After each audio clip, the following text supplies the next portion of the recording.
Hey guys, in this video I will show you how to play Fortnite on a school Chromebook.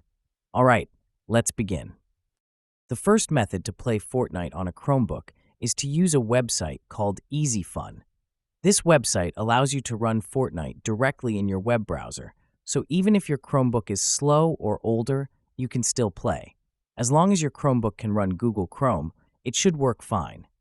Once you're on the EasyFun page, click on the search bar at the top right corner and search for Fortnite inside it. Next, select Fortnite and click on the play button. This will let you play Fortnite for 30 minutes. If you want to play for up to 6 hours, you'll need to create an account. To do this, click on Sign Up and create a new account. After logging in, you can connect to your Epic Games account and start playing Fortnite on your Chromebook. So that's basically how you can play Fortnite on a school Chromebook. And that's it for this video. If you find this helpful, consider subscribing and giving this a big thumbs up. Thanks.